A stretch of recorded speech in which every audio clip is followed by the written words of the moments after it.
Mountain Man Jim Bridger's partner, Louis Vasquez, sold Fort Bridger to Mormon pioneers without ever informing Bridger of the transaction. Bridger believed the Mormons had stolen his property. Angry, he made reports to the U.S. government that the Mormon people of Utah were in rebellion. In 1857, President James Buchanan, already worried about a civil war with the southern states, named Alfred Cumming as the new governor for the Utah Territory. Under Albert Sidney Johnston, 2,500 troops left Fort Leavenworth, Kansas to accompany Cumming to Salt Lake City and crush any sign of rebellion in the Utah Territory. On July 24, 1857, as Mormon settlers celebrated the 10-year anniversary of their arrival at the Great Salt Lake, they received word of the oncoming army. In Buchanan's changing of governors, he had never informed the current Utah governor, Brigham Young. The Mormon people of Utah were left to wonder about the army advancing toward their borders. Fear was abundant. Mormons had moved to the Salt Lake Valley after years of persecution and mob violence in Illinois and Missouri. Frightening rumors circulated about the soldiers' intentions with Latter-day Saints and their families. We're not to be persecuted as we have been. We can say, come as a mob, and we can sweeten you up right suddenly. They never did anything against Joseph Smith till they had ostensibly legalized a mob, and I shall treat every army and every armed company that attempts to come here as a mob. Brigham Young. On September 15th, Young ordered martial law and rallied Utahns to defend their territory. The Nauvoo Legion, originally formed by Mormons in Nauvoo, Illinois, was rallied and began training and building fortifications in the canyons leading to Salt Lake. Colonel Edmund Alexander of the U.S. Army, weary of approaching Salt Lake in the narrow Echo Canyon which had now been fortified by the Utah militia, led his company up the Bear River, attempting to reach the Mormon settlements by another route. By the 17th of October, the company was besieged by a snowstorm and turned back to Fort Bridger. Having lost great deals of food and animals to Nauvoo Legion raids, Johnston's army was forced to spend their winter near Fort Bridger, forming a ragged encampment known as Camp Scott. As the U.S. Army made its advance over the plains, Mormon males of the Utah militia, the Nauvoo Legion, began drilling and preparing for war. Under orders not to shed blood, the Legion did its best to slow the advance of Johnston's army through raids and destroying government property. One of the Nauvoo Legion's more famous raids involved the torching of a supply train at Simpson's Hollow near Fort Bridger. This loss of food and supplies was one of the key assaults that prevented Johnston's army from reaching Salt Lake before winter. The Mormons have burned 72 U.S. wagons ahead of us and have burned off the grass in many places so that we must depend on corn entirely. We have upwards of 1,000 animals to feed. It is generally believed that we must lose most of our animals, and if so, we cannot get to Salt Lake, but must encamp somewhere in the mountains. Elizabeth Cumming. Mormon emigrants had been settling the Bridger Valley long before the Utah expedition. They erected a high stone wall around the original trading post built by Jim Bridger, as well as established an emigrant outpost known as Fort Supply to the south. To prevent these structures and their contents from being used by the U.S. Army, Mormons burned them to the ground and moved south to Salt Lake City.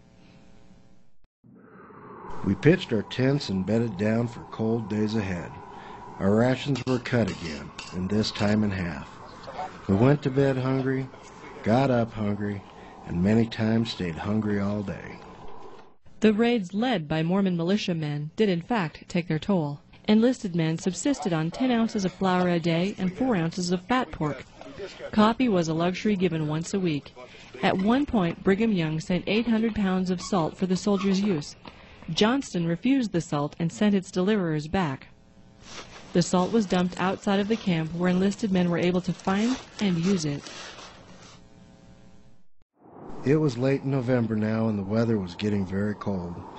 We did not have nearly enough clothing to keep us warm, so we were cold as well as hungry. About all we could think of on those long, miserable nights was how we were going to get even with the Mormons, and I sort of dreaded the horrible thing that would surely take place. Governor Cumming's wife, Elizabeth, was given a multi-tented quarters kept under guard. She entertained many visitors and tried to make a home for herself while her husband waited to enter the Salt Lake Valley. Thermometer below zero in the day. At night, not only cold but wind. Left about 200 animals dead. We loosed the harness and they fell on the road. Some stood still in the snow, ravens all around them, the animals freezing, but not dead, only motionless. There was no wood to burn and the weather intensely cold. only sage bushes for fuel, which burns like paper, so we cut the deserted U.S. wagons for fuel. The morale was worse than the physique in the very cold weather. The teamsters seemed more like madmen than human beings. Much sin abounded. The cold and privation seemed to make them crazy. Elizabeth Cumming. Thomas L. Kane was reportedly not a member of the Mormon Church, but had great sympathy for those who were, after witnessing the persecutions they had suffered in Illinois. Not officially on President Buchanan's errand, but going with his blessing, Kane departed from the eastern United States and met with Brigham Young.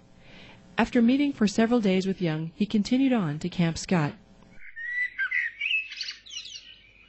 Johnston immediately regarded Kane as a spy and refused to communicate with him through any other means but letters, although the two men's tents were only a brisk walk apart.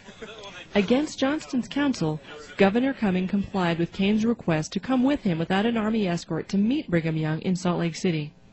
Within a matter of days, Cumming's meetings with Brigham Young found that the Mormons were not in rebellion against the government. He notified the distrusting Johnston. While patrolling along the Hams Fork River, Nauvoo Legionnaire William Rufus Stoll ran into Johnston's men. Under orders not to shed blood, Stoll and his company surrendered to the U.S. Army and were taken as prisoners to Camp Scott. There they awaited trial for treason. Stoll's career as a prisoner of war was marked by many colorful events. He once helped a fellow Legionnaire escape by distracting a guard. As punishment, he was chained and shackled, but in time he was able to procure a key. He then bribed a guard not to sound an alarm until he and another prisoner had gotten far away from camp. However, they found themselves in the heart of an angry snowstorm, and rather than die of cold, the duo turned back to their prison at Camp Scott. Possibly, Stoll's antics earned him a reputation as a nuisance. At one point, he was given a pie baked by a soldier's wife. It made him very sick, which led to believe his captors wanted to poison him. Later, when given a bottle of liquor with strict instructions not to share it with anyone else, he discarded the suspicious bottle. A bugler found the bottle, and after drinking its contents became deathly ill. After many months as a prisoner of war, Stoll was released when peace was made between the Mormons and the U.S. Army. He was allowed to return to his home in Utah, and his treason charges were dropped. Stoll was one of several Nauvoo Legionnaires kept as prisoners during the Utah War.